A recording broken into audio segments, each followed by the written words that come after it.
This is the plaintiff, Frank Warner Sr.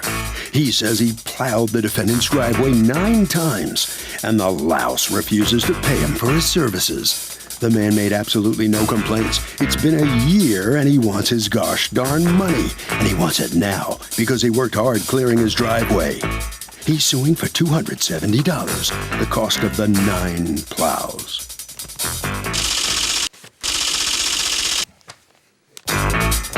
This is the defendant, Alan Truesdale III. He says the plaintiff piled the snow up on his precious, fragile rhododendrons, which were 16 feet away from where he was supposed to put the snow. The man's as careless as they come. He demolished his plants. He had to have them replaced, and he owes the out-of-control truck driver nothing. He's accused of trying to snow a plower.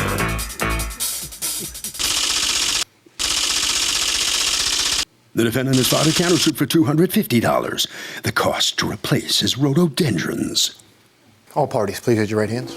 Welcome back to the People's Court. Next case on the docket, the plaintiff plowed the defendant's driveway 9 times and says he got stiffed. But the defendant says the bum dumped snow on some of his precious plants, destroying them. It's the case of the snowman who got plowed. Thank you, Douglas. Welcome, ma'am. Frank Warner, Yes. you are suing Frank Warner Sr., you're suing Alan Truesdale III for $270 for 9 snow plows at $30 a plow that he has not paid you for. You're counterclaiming against him $250 for 2 rhododendrons that, according to you, he ruined. What happened? Well, I started working for Alan in 2013, January, and I plowed his driveways for 2013 and into 2014, and then in the August of 2014, he planted 4 rhododendrons off to the right of the driveway. And when he planted them, I went over in August and I watered them 1 time for him because it was hot. So you would hire him to do other things besides plow? No. Did you call him and ask him to water? Not that I recall. Okay, so according to you, you went and watered his plants. I went and watered his unasked. plants. And what happened? No, I was asked, Okay. and I have a bill stating that he did pay me to water. Can I see that? His flowers. Right, and Yeah, bingo. what were you going to say? And it was the only time that they was watered that I know of. You were plowing for him in January of 2013. Yes, I started plowing in January. And then in the summer, he called you to water the plants for him. Correct. Is that part true? Yes. Okay. So then you watered the rhododendron and what? And then, when the snow came, I plowed. And, he mentioned to me in January, the rhododendrons are there. I said, yes, I'm aware that they're there, and I'll be very careful. And I said, what do you want me to do with the snow? He said, just plow the snow over to the right-hand side of the driveway. So plow it to the right, but not on the rhododendron. Right, correct. Okay. So I said, okay, fine, I will do that.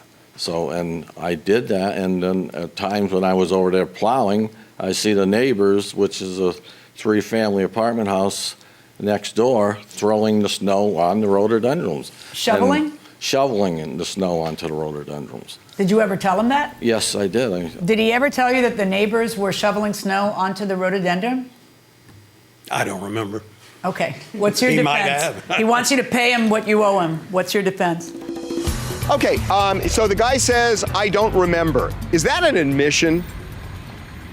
Yes. Okay. That was the longest yes I've ever heard. An admission?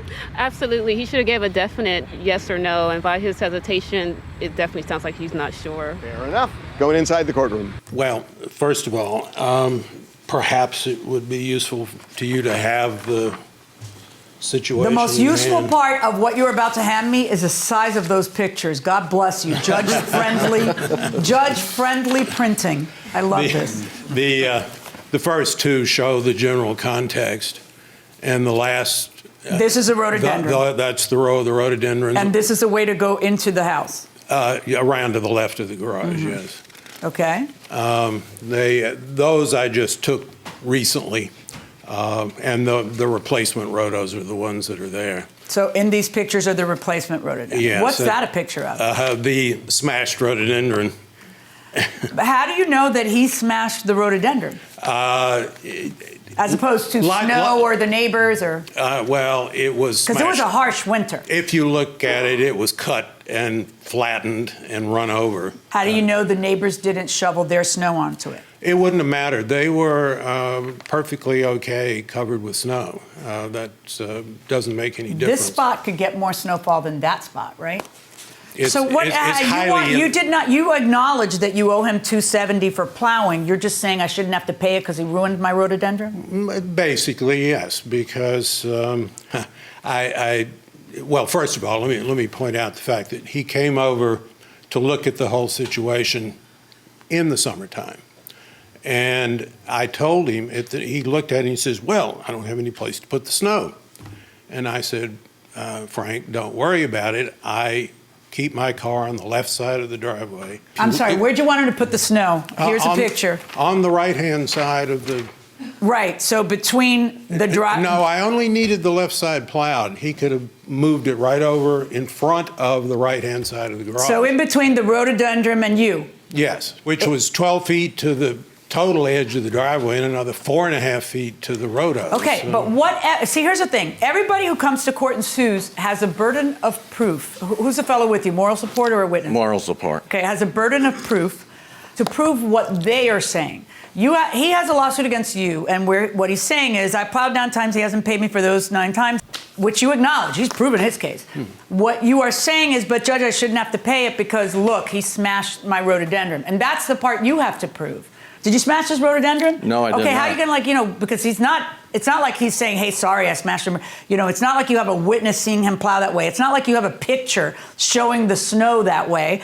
You have nothing to prove that he smashed your rhododendron as opposed to that the weight of the snow did it. So on your lawsuit against him, 0. On his claim against you, $270 verdict for the plaintiff. Thank you. Right here, the defendant, whose pictures were nice and big, but they just didn't prove anything. So what's your feeling on having coming out of here with nothing? The whole experience was quite interesting. Interesting. But you came in here to win your case, and you didn't. You weren't able to prove that he ruined your rhododendrons. Well, I guess I wasn't standing there with a video camera to watch. Or witnesses or something. In the middle of winter? Okay, you're asking the questions, ask them right around the corner this way. Great. All right, so step on out here. You had to sue him for $270, and you won what you needed. Very happy with the results. Justice was done. This is a person you've worked for many times? For a few years. And have you ever had a problem with him before? He's never a happy man. You can't please him. Okay, Harvey? Okay, well, look, Kurt, if you hire somebody to do work, you have to pay unless you can prove that they didn't do the job or that they caused you damage. That's pretty much it. And in this case, clearly, the defendant couldn't prove either, and as a result, he has to pay.